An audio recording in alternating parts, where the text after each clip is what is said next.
1장 27절에서 29절 세 절밖에 안 되니까 우리 한 목소리로 합심해서 같이 읽겠습니다.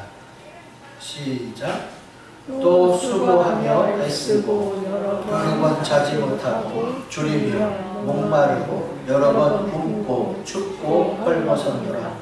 이외에 이런 고사하고 아직도 날마다 내 속에 눌리는 일이 있으니 곧 모든 교회를 위하여 염려하는 것이라.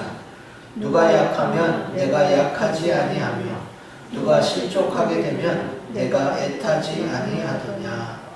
아멘. 기도하겠습니다. 오늘도 살아 역사하시는 주님, 사도 바울은 고린도 교회를 향하여 수고하며 애쓰고 염려하며 애타하면서 목회하고 하나님께 맡기며 기도하면서 주의 일을 해나간 줄 믿사옵나이다. 우리가 교회가 핍박당하는 이때에 코로나19 바이러스 때문에 믿음을 지키기 어려운 이때에 더욱더 주의 일에 수고하며 애쓰고 또 맡겨진 사명을 잘 감당해 나갈 수 있도록 주께서 인도하여 주시옵소서. 오늘 주신 이 생명의 말씀을 통하여 우리가 깊이 깨닫고 마음에 새기며 이 말씀대로 살아갈 수 있도록 우리 주 예수 그리스도와 성령께서 함께 하시고 하나님 아버지께서 영광 받아 주시옵소서. 예배 가운데 홀로 영광 받아 주실 우리 주 예수 그리스도의 이름으로 간절히 기도하였습니다. 아멘. 말씀의 제목을 가지고 우리 한 번 더 인사합시다. 주님을 위해 수고하며 애씁시다 라고 인사하겠습니다. 우리 주님을 위해 수고하며 애쓰시기 바랍니다. 우리 주님이 이런 수고에 칭찬하시고 좋은 것으로 갚아주실 줄로 믿습니다. 아멘. 유튜브에서 발췌한 동영상 잠깐 보고 설교를 이어가도록 합니다. 절실해지는 법에 대해서 같이 한번 살펴봤습니다. 오늘같이 설교를 듣고 있고 예배 드리는 또 오늘 동영상을 본 여러분은 지금 절실한 것이 있습니까? 이거 꼭 해야 되는데 내가 수고하고 애써야만 하는 그런 것이 있습니까? 요즘 무엇을 위해서 애쓰고 있습니까? 마지막, 요즘 무엇을 위해 염려하며 애타하고 있습니까? 오늘 읽은 성경 말씀에 사도 바울은 그렇게 수고하고 애쓰고 염려하고 애타하고 그러고 있어요.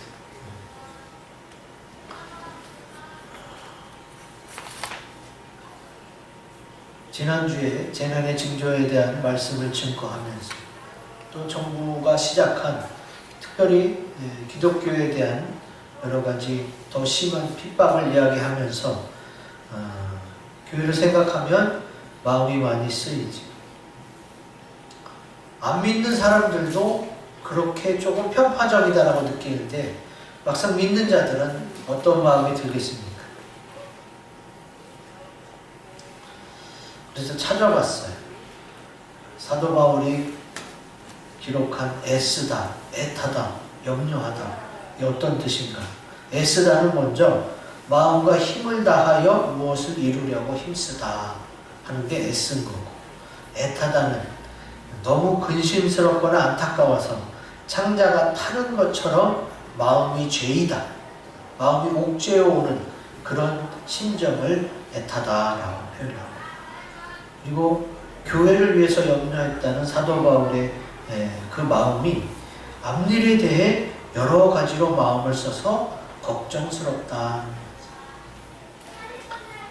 오늘 지금 한국 교회의 세태가 이렇게 염려의 수준인 것 같습니다. 그러면 애쓰다, 애타다, 도대체 이 애가 뭘까?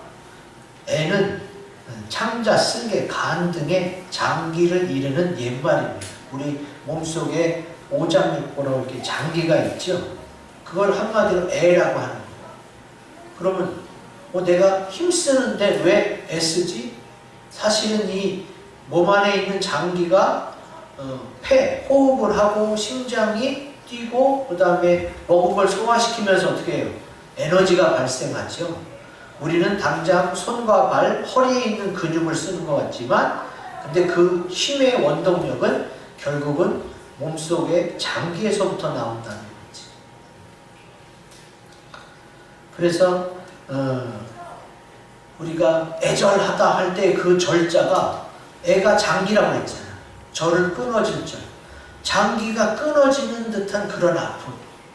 그래서 여러분 분명히 들어봤을 텐데 원숭이가 사람보다도 더 자식에 대한 사랑이 큽니다. 근데 어미랑 새끼랑 떨어뜨려 놨더니 그렇게 어미가 슬피 울면서 죽었어요. 나중에 그 어미의 뱃속을 이렇게 해부해 보니까 창자가 다 끊어져 있다는 거예요.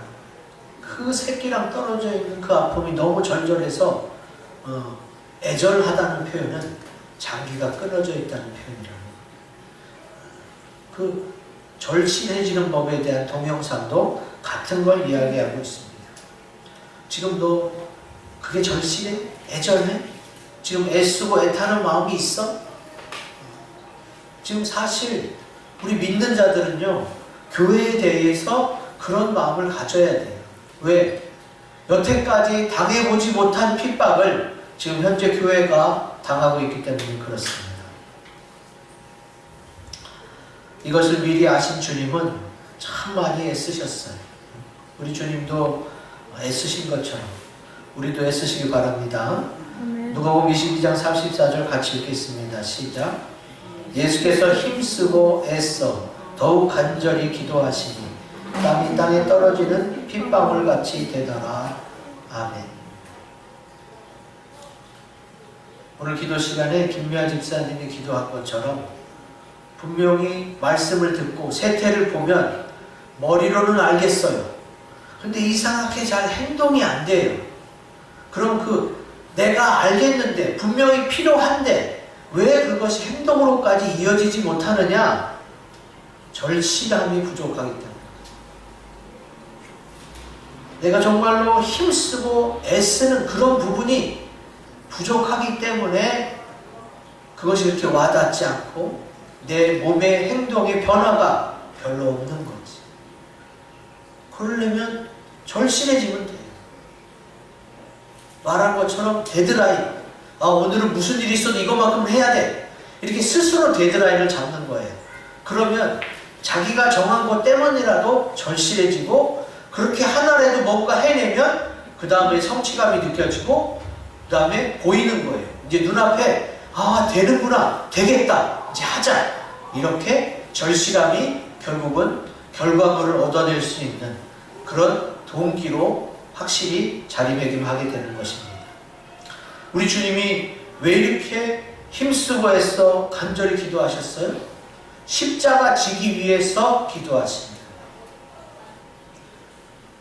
하나님의 보내신 예수님은 하나님 아버지의 뜻대로 이 땅에 자기 몸을 우리에게 내어주고 그 피로써 우리를 깨끗하게 해서 우리를 구원하시기 위해 십자가 지시기 위해 이 땅에 오셨어요. 그래서 예수님이 우리를 위해 흘린 피 중에 첫 번째 피가 바로 이렇게 힘쓰고 애써 간절히 기도하면서 흘린 핏방울 같은 땀방울 피. 이거는 핏방울 같이 되더라 그러니까 피는 아니지 않느냐 이렇게 설명할 수 있는데 이게 혈안증이라고 우리가 너무 애쓰면요 우리 몸에 세포 안에 있는 모세혈관들이 터져서 땀이 흐를 때 같이 피범벅이 돼서 나온대요. 그런 증상이 이미 있어요. 그리고 우리 쉽게 너무 신경 쓰고 그러면 눈알이 빨갛게 충혈돼서 눈에 실핏줄이 터진 거 본 적 있으시죠? 그런 경험도 있고 이게 눈이 되다가 이게 심해지면 온 몸에 피부에 있는 모세혈관이 터지게 되는 거예요.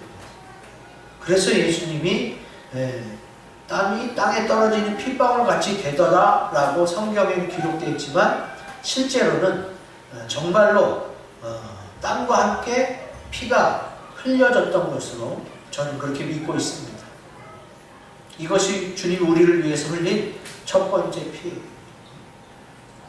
인간이 머리에 땀이 흘러야만 먹고 살아야 되는 그 인생의 저주, 이래야만 먹고 사는 저주를 주님이 십자가에서 해결하셨던 거지. 그래서 지금 우리는 더욱 많이 힘쓰고 애써야 될 때입니다. 그럼 믿는 자들이 성도가 수고하며 애써야 할 일은 뭐냐? 우리 굵은 글씨 같이 읽어봅니다. 시작. 교회를 위해 마음을 써야 합니다. 아멘. 우리가 여기 28절에 나오죠. 곧 모든 교회를 위하여 염려하는 것이라 그랬어요. 아까 염려하다가 무슨 뜻이었어요? 앞일에 대하여 여러 가지로 마음을 써서 걱정한다라는 뜻이에요. 지금 교회에 대해서 정부가 이렇게 특별히 더 옥죄어오고 있는 상태인데 교회를 위해서 믿는 자로서 염려를 안 한다면 우리 주님이 굉장히 서운해하실 거예요. 주님이 머리시고 우리가 주님의 몸된 교회인데 머리와 몸이 어떻게 따로 놀겠어요.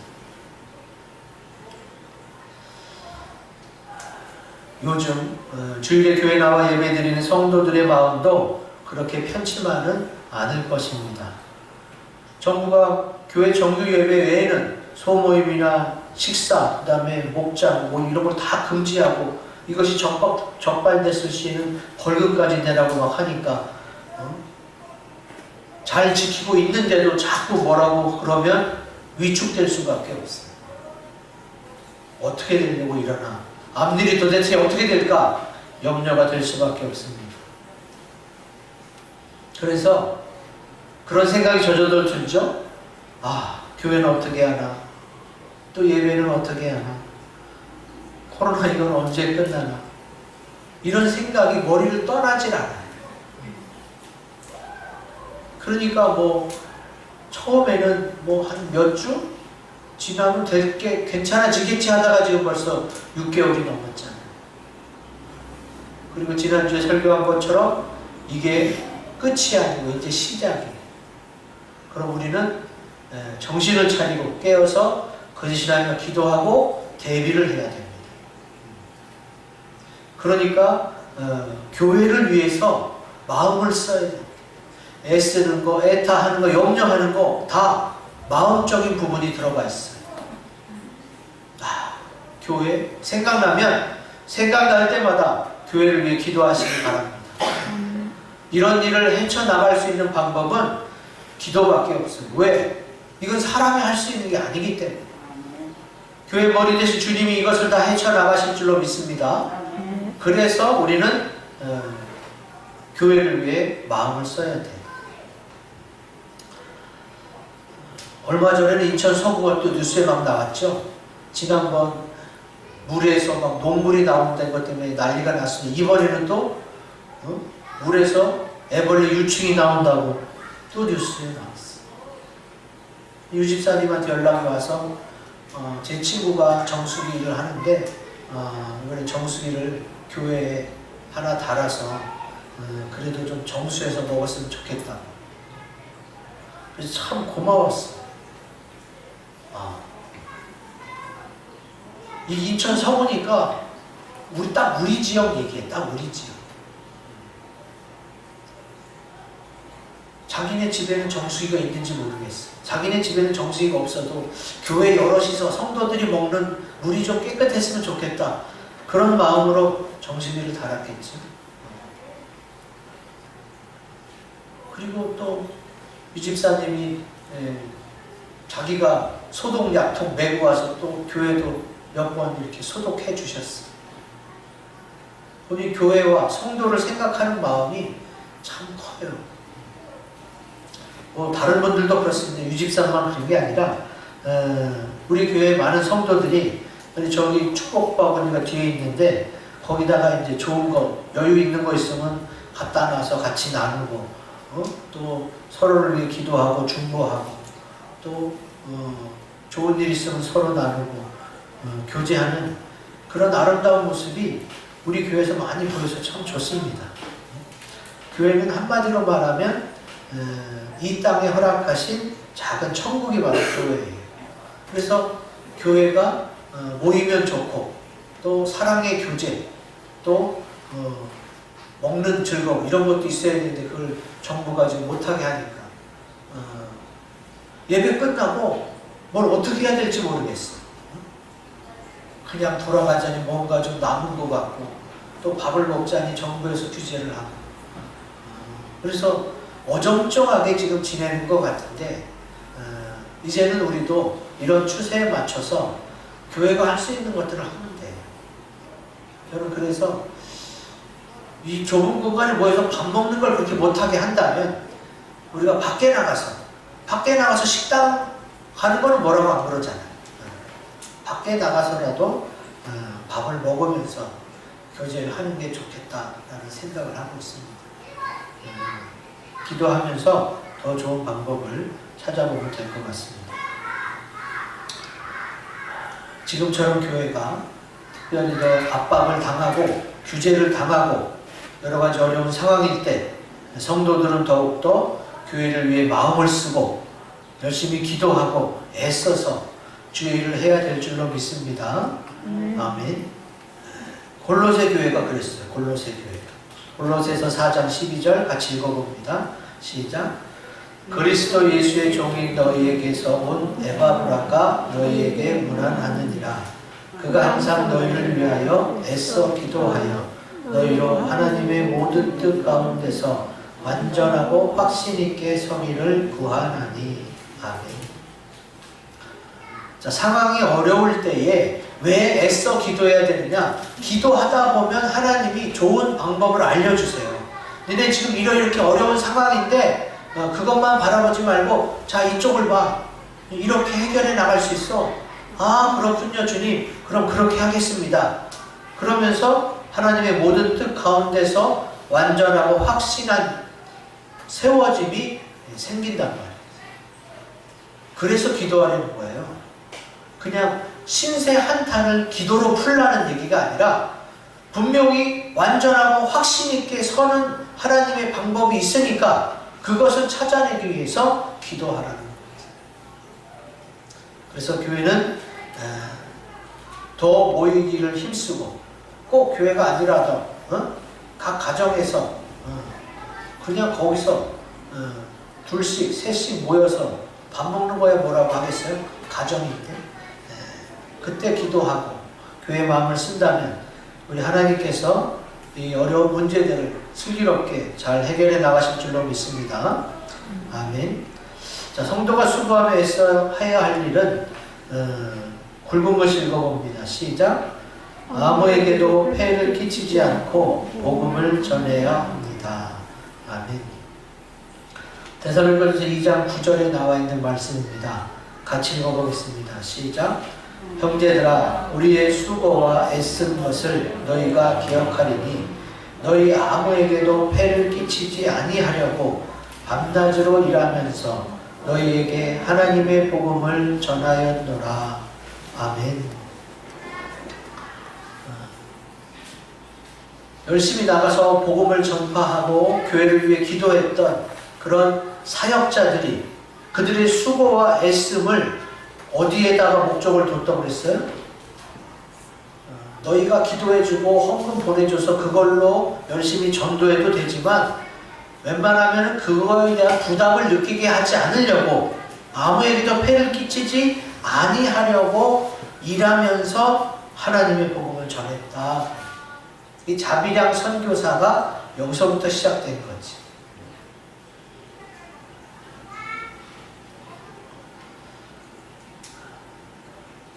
복음이 증거되는데 우리가 선교하는 데는 두 가지예요. 가서 전하든지 내가 가지 못하면 사람을 보내든지 둘 중에 하나예요. 그럼 가서 복음을 전하는 사람이 있고 또 여기서는 기도로 돕고 헌금으로 도와주는 그런 지원자가 있는 거지. 적극적인 지원자, 간접적인 지원자가 있는 거지. 자, 그 바울이 또한 전도의 동역자들이 그렇게 열심히 수고하고 애쓰는 이유가 뭐냐? 아무에게도 폐를 끼치지 않고 밤낮으로 일하면서 하나님의 복음을 전하기 위해서라고 담대하게 말씀하고 있어요. 우리 성도들이 자녀 교육에 굉장히 열심이죠. 우리 자녀에게 어떻게 가르쳐요? 우리 아이들을 다른 사람에게 폐해를 끼치지 않는 자녀로 키우려고 굉장히 잘 가르치고 노력합니다. 근데 그렇게 폐해를 끼치지 아니하려는 목적은 뭐예요? 하나님께 복음을 전하기 위해서. 주를 증거하고 주의 사랑과 은혜를 나타나고 복음을 전파하기 위해서 그들에게 폐해를 끼치지 않는 것이 성경적인 목적인 거예요. 근데 이걸 모르고 그냥 사람들에게 폐 끼치지 마, 너의 잘못으로 다른 사람에게 불똥 튀게 하지 마, 이런 것만 가르치지 말고 그렇게 하는 목적이 뭐냐? 복음을 전하기 위해서. 어느 부모나 자기 자녀들에게 첫 번째로 이거를 중요하게 여기고 가르칠 거예요. 너의 잘못으로 다른 사람이 해를 당하지 않도록, 폐 끼치지 않도록 너 말, 행동 똑바로 해. 분명히 그렇게 가르칠 거예요. 근데 그거에 대한 목적이 뭐냐? 복음을 전하기 위해서. 그냥 나는 내가 한 사회인으로서 올바른 사람으로 성장하기 위해서 좋은 모습을 가르쳤는데 거기에서만 그치면 안 돼요. 더 적극적인 목적, 더 하나님이 기뻐하시는 목적, 복음을 전하기 위함이라는 분명한 목적이 있다는 걸 아시고 그 목적을 위해 그렇게 가르쳐야 된다는 것입니다. 디모데후서 4장 2절 같이 읽겠습니다. 시작. 너는 말씀을 전파하라. 때를 얻든지 못 얻든지 항상 힘쓰라. 범사의 오랜 참음과 가르침으로 경책하며 경계하며 권하라. 자, 주님이 복음을 전파하라고, 말씀을 전하라고 할 때는요, 때랑 상관없어요. 때를 얻든지 못 얻든지 항상 기회가 될 때마다가 아니에요. 항상 언제나 늘 복음을 전파하는 거예요. 때랑 상관없이 열심히 경책하며 경계하며 권하라는 거예요. 그렇게 주님이 기뻐하시는 거는 복음 전파고 전도하는 거예요. 올해 우리 교회를 주님이 전도라는 주제를 주시고 전도를 위해 많이 기도하게 하셨어요. 전도에 대한 동영상도 보여주고. 어제 제주도에 계신 목사님이랑 통화하는데 목사님이 좀 궁금하게 여기신 것 같아요. 이렇게 코로나19 바이러스가 있고 또 남들은 뭐 제주도에 놀러 가는데 어떻게 제주도로 오실 생각을 했냐는 거지. 근데 제주도조차도 교회가 없는 곳은 없어요. 교회는 다 있긴 있대요. 근데 있는 반면에 뭐 작게는 몇몇, 좀 괜찮은 교회가 20-30명 모이는 거. 있긴 있는데 굉장히 작은 거지. 그러니까 교회가 있지만 많은 사람이 교회에 안 나가고 있다는 거예요.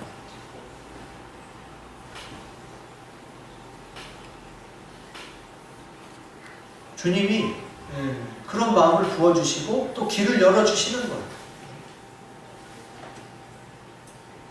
우리가 보여준 동영상이 거지 전도였잖아요. 대학생 CCC 수련회 끝나고 거지 전도하러 가서 돈도 아무것도 안 가고 복음만 들고 나가는 거예요. 근데 하나님이 어떻게 역사하시는지 보자. 그걸 보여주고 우리도 제주도에서 그런 살아계신 하나님을 느끼자. 이런 취지를 말씀드렸더니 목사님이 허허 웃으시더라고요. 그래서 전도하다가 잠자리를 못 얻으면 우리 교회로 오세요 그러시더라고요. 목사님이. 얼마나 반가웠는지 모르겠어요. 찜질방에서 자야 되나 이런 생각, 아니면 텐트를 가져가야 되나 이런 생각 많이 했었는데 목사님이 먼저 제주도 사람이 육지 사람들에게는 배타적이라는 거예요. 뭐 그런 얘기를 들으니까 또 확 다운되더라고요. 뭐 만만치 않다고 생각했지만 그런 하나님이 역사하실 줄로 믿습니다. 우리의 삶, 우리의 계획, 우리의 모든 말과 행동 이런 거에 있어서 첫 번째 목적이 바로 뭐냐? 주님의 은혜와 사랑을 전파하는 거예요.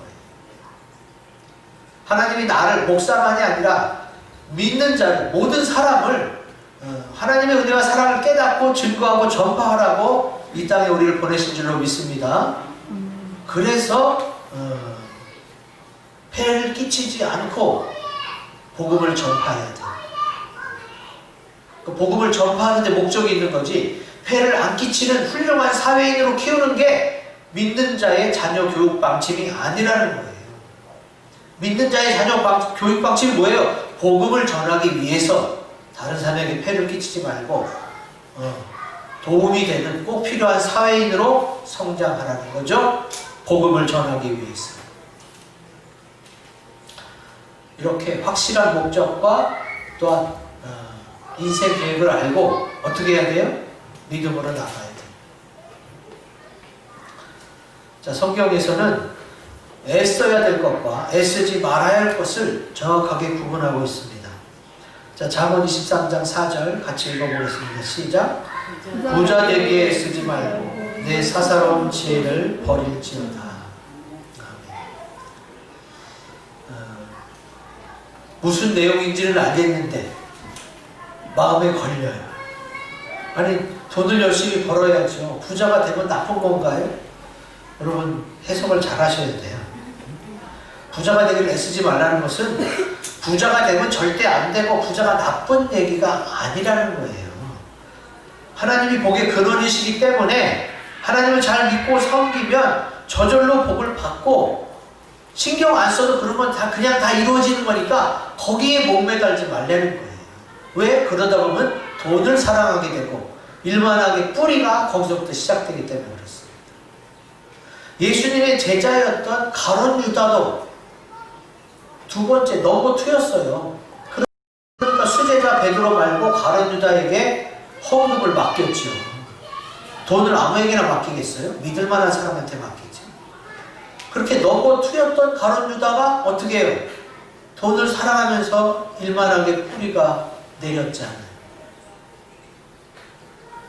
돈은 그냥 있으면 쓰는 거예요. 없으면 안 쓰고. 근데 하나님을 잘 섬기면 저절로 많이 벌어요. 많이 생기고. 거짓말 같지만 정말 그렇게 된다니까. 성경에 나와 있는 믿음 좋은 사람들은 다 부자였어요. 아브라함, 이삭, 야곱, 욥, 다윗, 솔로몬, 아리마대 요셉, 또 굉장히 많습니다. 부자가. 물론 가난한 사람도 나와요. 그러나 가난한 사람이 나올 때 이름이 등장하면 그 사람은 뭐예요? 천국 간 사람. 부자와 거지 나사로가 나옵니다. 부자는 이름이 안 나오는데 거지 나사로는 이름이 나와요. 생명책에 그 이름이 농명됐다는 뜻이죠. 그냥 돈만 많이 있는 부자는요, 어떻게 해요? 부자 되려고 애썼기 때문에, 하나님 없이 살았기 때문에 천국에 못 갑니다. 근데 하나님을 믿고 잘 섬기면 저절로 부자가 된다는 얘기예요. 왜 그러느냐? 자, 우리 인생이 하나님이 계획하시고 하나님이 보내주신 인생이에요. 그러니까 하나님의 뜻대로만 산다면 하나님은 우리가 저절로 잘 살게 만들어주신다는 거예요. 그러나 세상 임금은 마귀잖아요. 그렇게 말씀하시는 분에게 세상 임금이 마귀지만 그러나 이 모든 것을 결국은 마귀조차도 주관하시고 또 이끌어 가시는 분이 누구냐? 하나님이시잖아요. 그렇기 때문에 하나님의 뜻대로만 살면 당연히 부자가 될 줄로 믿습니다. 정말로 그래요.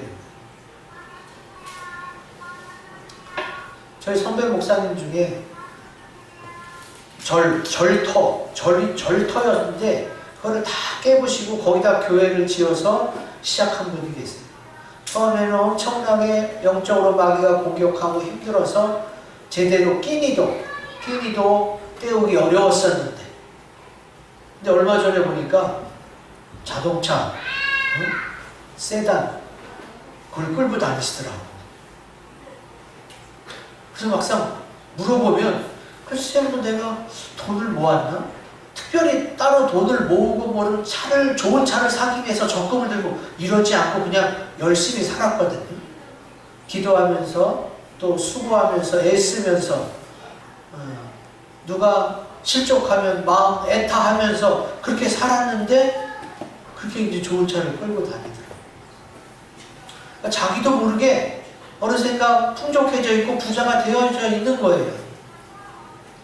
정말로 그렇게 된다니까. 그리고 부자가 목적이 아니지만 하나님은 잘 믿으시면 부자가 될 줄로 믿습니다.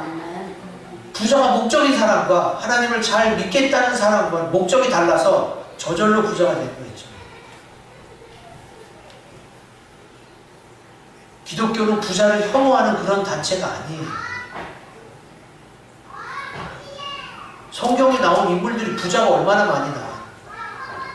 하나님이 주신 재물을 하나님의 영광을 위해서 교회 많이 세우고 선교 많이 하고 어려운 사람 도와주면 얼마나 좋아요. 하나님 부자를 싫어하고 공산주의나 많이 가진 자를 배격하고 끄잡아내리는 거지 기독교는 아니에요.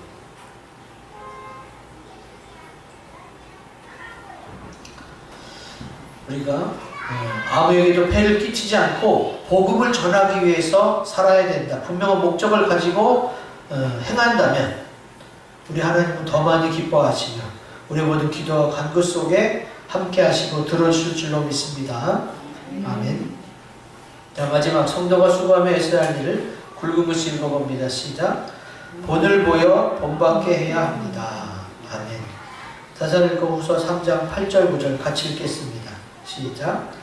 누구에게서든지 음식을 값없이 먹지 않고 오직 수고하고 애써 주야로 일함은 너희 아무에게도 폐를 끼치지 아니하려 하느니 우리에게 권리가 없는 것이 아니요 오직 스스로 너희에게 본을 보여 우리를 본받게 하려 함이니라.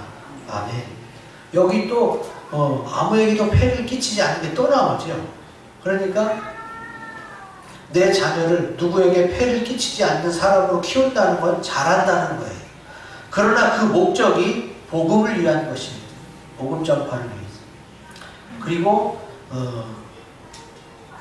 그렇게 선교 헌금 들어온 거 전도하실 때 쓰시라고 헌금한 것을 전파 동역자들이 복음 전파 동역자들이 그걸 써도 돼요. 그러나 본을 보여서 본받게 하려고 자급자족으로 자비량으로 하신다는 것이지. 본을 보인다는 것, 교회의 머리 되신 예수님께서도 우리에게 본을 보여주시면서 우리로 그 언행을 본받도록 하셨어요. 요한복음 13장 15절 내가 너에게 행한 것 같이 너희도 행하게 하려 하여 본을 보였노라. 예수님이 본을 보여줬어요. 여러분 사실 가장 좋은 교육 방법은 모델링, 본을 보여주는 거예요. 친히 이렇게 하는 거라고 알려주면서 본을 보여주면서 너희도 이렇게 따라해 라고 보여주는 거예요. 그게 가장 좋은 교육 방법이지. 여기서 쓰인 애쓰다라는 헬라어 원어가 목도스예요. 목도스. 노력, 수고, 고생이라는 뜻이 있습니다. 베드로전서 2장 21절을 보면 그분이 고난을 받으면서도 본을 끼쳐서 그 자취를 따라오게 하셨다는 내용이다. 베드로전서 2장 21절 같이 읽어보겠습니다. 시작. 이를 위하여 너희가 부르심을 받았으니 그리스도도 너희를 위하여 고난을 받으사 너희에게 본을 끼쳐 그 자취를 따라오게 하려 하셨느니라. 아멘. 자, 본이 되고 본받게 하려는 거 굉장히 어렵습니다. 쉬운 게 아니에요. 그냥 보통으로 살아가는 거는 누구나 할 수 있는데 정형화돼서 누구든지 저렇게 살면 되겠다 라는 모델이 될 만큼의 삶을 살려면 굉장히 힘듭니다. 그게 바로 고난이죠. 그래서 어떤 어머니가 자기 자신이 맨날 사탕을 너무 좋아해서 물고 자니까 이가 썩어서 선생님 우리 자녀에게 사탕 좀 끊게 해달라고 한마디 혼근육 좀 내주세요. 그랬더니 선생님이 그냥 알겠습니다 그러고 해주면 되는데 다음 주에 오세요. 무슨 좋은 말씀을 해주시려고 이렇게 다음 주에 오라고 그러시냐고 했더니 그 다음 주에 갔어요. 요번에는 좀 확실하게 얘기해 주세요. 그랬더니 또 다음 주에 아니 좋은 말씀으로 유명하신 선생님이 왜 그 한마디를 못 해주실까 하고 세 번째 갔더니 사실은 어머니 제 유일한 낙이 사탕 먹는 겁니다. 그 달콤함으로 내 스트레스를 풀고 위로받았었는데 내가 사탕을 끊지 못하면서 당신의 자녀에게 사탕 끊어라 라고 말할 수가 없었습니다. 그래서 3주 내내 제가 사탕 끊으려고 노력하고 이제야 끊었기 때문에 당신 자녀에게 사탕을 끊어라 라고 말할 수 있게 됐습니다. 시간이 걸려서 죄송합니다. 그럼 본이 된다는 건 그렇게 어려워요. 본이 된 다음에 말하는 것도 중요하지만 아직 본이 안 됐지만 나는 하나님이 아니잖아. 나도 부족하고 나도 성장해가는 과정이야. 그러나 저게 맞는 것은 분명해. 그러면 맞는 것을 가르쳐야지. 내가 아직 거기에 오르지 못했어도 저게 저쪽까지 올라가야 돼 라고 가르치고 말할 수 있어야 돼. 그러니까 아직 그렇게 되지도 못했는데 남에게 가르치는 나를 너무 괴리감 있고 자괴감을 가지지 말고 본이 되라고 하셨으니까 본이 되려고 노력하는 과정 중에 수고하는 과정 중에 그 고생하는 과정 중에 하나님이 그 노력과 수고를 하시고 나를 어떻게 해요? 의롭다고 하시는 거예요. 내가 의로워져서 나에게 의인이라고 칭하시는 게 아니라 내가 의로워지려고 주님 뜻대로 살려고 노력하는 과정 중에 나를 그 믿음을 보시고 의롭다고 하시는 거예요. 그러니까 노력하는 것 뿐이지 다 됐다, 나는 이제 100점이다, 완성됐다 이런 건 없어요. 그러니까 어떤 그런 자괴감이 들고 괴리감 때문에 괴로워하신다면 그러면 내려놓고 나도 저쪽을 향해 가고 있어, 우리 같이 가자. 앞서거니 뒤서거니 같이 가면 되는 거예요. 그러다가 내게 좋은 본이 있어서 먼저 보여줄 수도 있는 거고 또 다른 사람들이 좋은 본이 있어서 내가 본받을 수도 있는 거지. 너무 그렇게 내가 항상 선생이라는 생각 때문에 무거운 짐을 지고 갈 필요는 없어요. 내가 선생이지만 나도 남한테 배워야 되는 사람이고 다 이루었다 함도 아니요. 다 끝난 것도 아니죠. 우리 인생은 계속 달려나가야 될 길이 아직 있잖아요. 그렇기 때문에 저 목표를 두고 열심히 노력하고 수고하고 고생이 되더라도 본이 되려고 노력하면 본받게 하려고 가르치다 보면 주께서 우리를 그렇게 만들어 주실 줄로 믿습니다. 아멘. 바울도 어떻게 했어요? 바울도 나를 본받으라 그랬어요. 빌립보서 3장 17절 같이 읽습니다. 시작. 형제들아 너희는 함께 나를 본받으라. 그리고 너희가 우리를 본받은 것처럼 그와 같이 행하는 자들을 눈여겨보라. 아멘. 사도 바울도 이제 나 됐다, 나 이제 100점이야, 이제 나 본받아, 이런 의미에서 나를 본받으라고 한 게 아니에요. 나도 저 목표를 향해서 가고 있는데 내가 너희보다 조금 앞섰거나 같을 수도 있다. 그러나 노력하고 있는 나, 저게 맞다고 저 목표를 향해 가고 있는 나를 본받으라고 말씀하시는 거예요. 왜? 하나님이 아닌 이상 인간은 그거밖에 본을 보여줄 수가 없어요. 너무 무거운 짐이다라고 생각하지 마시고 그래? 주님 본받으려고 노력하면서 본이 되려고 노력하면서 가다 보면 하나님께서 그렇게 좋은 본으로 삼아주시고 또 주님을 본받을 수 있도록 인도하시는 줄로 믿습니다. 그는 본이 되려고, 본받게 하려고 최선의 노력을 다했어요. 내가 달려갈 길과 주 예수께 받은 사명, 곧 하나님의 은혜의 복음을 증언하는 일을 마치려 하면은 나의 생명조차 조금도 귀한 것으로 여기지 아니하노라. 그러니까 이걸 우리나라 말로 쉽게 말하면 어떻게 돼요? 내가 죽을 정도로 노력했다는 거예요. 본이 되려고, 본받게 하려고 죽을 정도로 노력했다. 그렇게 죽을 정도로 노력하는 나를 너희는 본받으라는 거예요. 노력하는 나를 본받으라. 사람들은 목사에게 또 성직자에게 높은 잣대를 들이댑니다. 네가 그래도 우리보다 낫지 않아야 된다. 나는 사람들보다 나으려고 노력하는 게 아니라 주를 닮으려고 노력하는 거예요. 그런 과정 중에 있어서 내가 부족할 수도 있고 어떤 부분은 넘치지만 어떤 부분은 부족할 수 있어요. 근데 그 부족한 부분 때문에 누가 손가락질 한다고 해서 내가 마음 아파하고 찔려하고 거기서 주저앉아 버리면 주님이 기뻐하시지 않겠죠. 아, 나는 너 약한 거 알아. 그러나 네가 나를 보고 계속 달려왔으면 좋겠다. 이게 주님이 나를 부르시는 목적이거든요. 내가 언제 너보고 완전하라고 그랬느냐? 완전을 보고 계속 달려나온다면 내가 너를 도와주겠다. 그러면서 너는 본이 되고 사람들이 너를 본받을 것이다 라고 말씀하시는 것이지. 그리고 바울은 아들같이 여기는 디모데에게도 본을 보이라고 했습니다. 범사인데 자신이 선한 일에 본을 보이며. 저는 제 자녀에게도 내가 완전한 100점이야 라고 말을 못해요. 인간이기 때문에. 그러나 노력하는 모습은 보여줘요. 왜? 인간은 죽을 때까지 노력해야 합니다.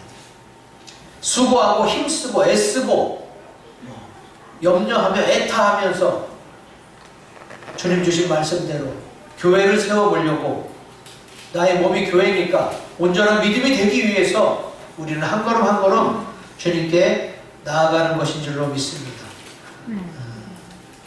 우리 주님 오실 때까지 수고하며 애쓰고 주 예수를 오시기를 예배하고 준비하는 저희 모두가 되시기를 주의 이름으로 기원드립니다. 아멘. 오늘 주신 말씀을 가지고 묵상하며 다짐하는 기도를 하겠습니다. 앞에 있는 세 가지 제목을 가지고 같이 합심해서 기도하겠습니다.